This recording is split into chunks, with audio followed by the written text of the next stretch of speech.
Hey, I'm Jeff, and I want to give you 5 things that I've learned in my working life. I'm 57 years old, and these are in no particular order, but 5 things that are glaringly obvious as I come up close to retirement that I wasn't aware of when I was started working 18 years old or whatever. Stick around.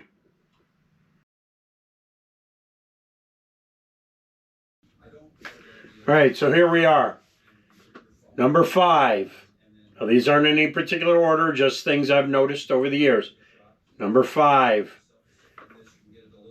Nobody really cares about you at your employer. And by that I mean they care that you show up, they want you to do this, but you're paid to do that. Once you are no longer there, they will forget about you. I've seen people retire over the past, and generally that's all they do is they just eventually forget about you. So don't get tangled up in your working career thinking we are family or anything like that, because you are not. Once you leave, there'll be a period of time they will forget about you. You may see them in the store, around the neighborhood or whatever, and you can say hi to them, but don't count on it. Like I said, I've seen people retire when they have this expectation that, they're going to contact them in retirement. I have never seen that to be the case. So, they said that was number 5.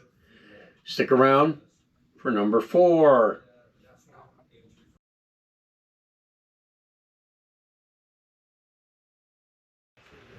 Number 4, do not show up to work too early. And by that I mean, well, let's go back. When I was younger, they would say, hey, show up before everyone else, whatever period of time that is, and stay later than everybody else. What I've learned, and I've just recently got away from that theory, it was kind of burned into me in the military, is getting to work early never served to benefit me. Never. Never, never, never. I can't pick any time out that had ever benefited me to show up to work early. Now, I don't mean 10, 15 minutes, but I would show up to work early, sometimes 45 minutes early, unpaid, try to get things rolling, this or that, and it really didn't matter. I look back now, and I think, I never benefited from any of that. And I never benefited from staying over that extra couple minutes or that extra hour. None of that ever benefited me. Now, I work in, without saying too much, I work in a chemical plant, and it's not administrative. It's like, mechanical. We'll just leave it at that. And I've worked at that job now coming up on 20 years. And I've stuck to that theory I learned when I was way back in the military. Show up early. I did it at this job until within the last 2 weeks I realized it did me no good.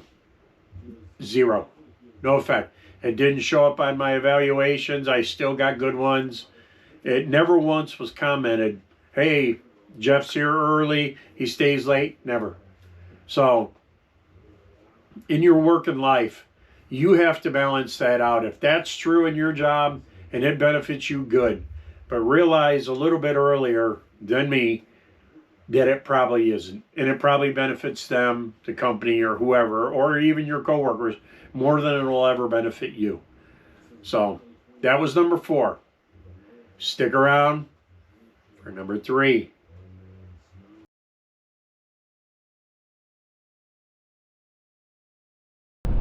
Number 3, overtime or forced overtime at your employer. Whatever it is you do, I would say that started when I was in the military. Of course, you sign up for that and you understand that there's probably a chance you're going to do overtime, I guess. Military is 24/7, but regardless, anything over 8 hours or 40 hours. Now, I can't think in any capacity how any of that ever benefited me. I missed family events, this event, that event, on Saturdays and whatever else. And I can't get that back now.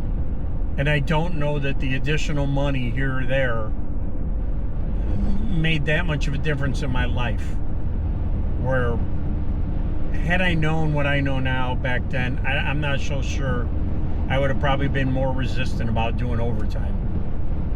Now I'm in a job where that's not really required, and they don't generally force overtime. Maybe one day a year if I'm lucky, and that's an 8-hour day. So that would be number 3. If in your working life, if you can get out of the overtime, remember this. It might be a few extra bucks now or a few extra pennies or whatever it amounts to. In the short term, you think that's good, but in the long term, that isn't good. You're taking away from likely your family or your hobbies or your free time or whatever it is. And you can't get that crap back. Can't get it back. So that's number 3, forced overtime. I'll be covering number 2 in a second. Remember, number 2.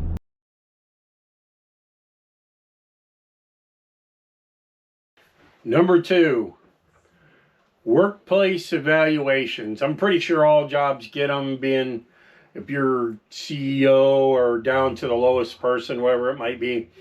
I'm sure they all give evaluation times throughout the year, quarterly, annually, whatever it is. And how has that changed since I started in the workforce? Well, I started out in the workforce, typical everyday job. It was a farm job, so there were no evaluations, but I was like 18, 16, whatever it was. In the military is where it started to stick a little bit. They gave evaluations, and it seemed a lot of it was based on personal opinion of you.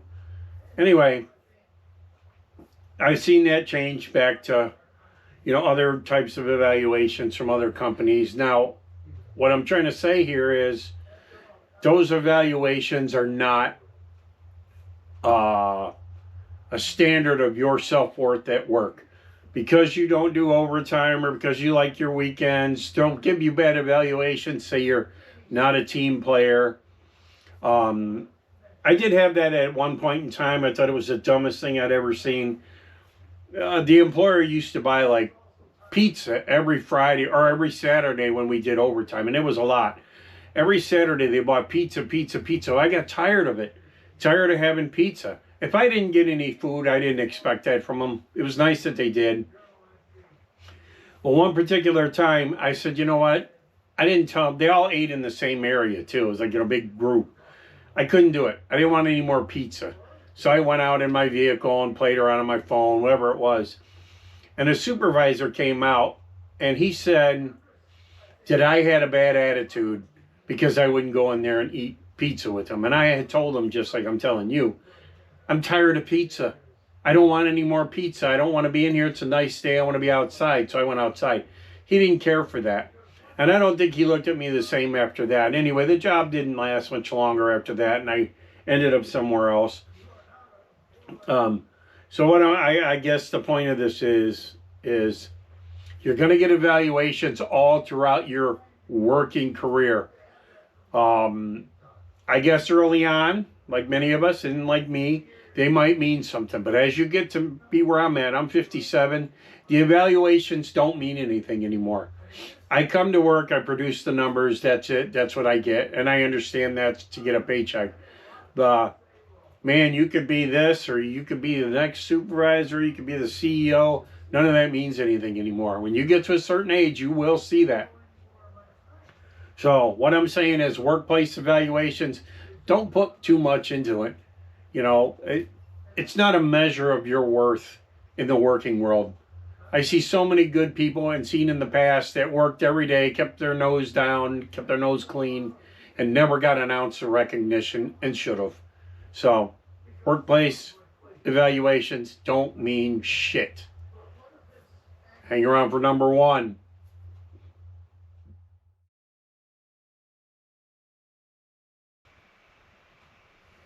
All right, so number 1.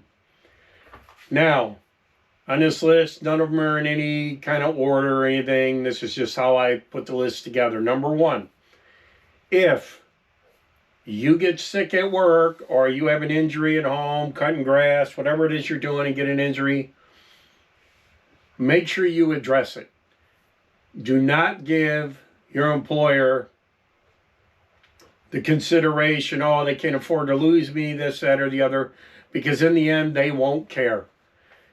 They don't care if you get hurt, other than getting hurt at their place of employment. If you get hurt at home, they will not care. They will put you out or whatever the case may be. So, number one, make sure you address any health issues that come up, be it a cold, broken limbs, or whatever. Address them when you can. Do not wait. It doesn't benefit you at any point in your working career, and it has never benefited me by waiting. I've had injuries this, injuries that, colds this, that, or the other, and it never benefited me to hold off on treatment of any kind to spare the employer my absence. They don't care. All right? That's the best advice I can give you on that. And those are the top 5 things I think I've learned in my working life. And whether you apply them to your working life, whatever job you're in, you know, you can take it for what it's worth. I think if you kind of follow those 5 things, or at least just look out for them in your working existence, you'll probably be better off in the long run. You know, so I hope this was informative to you.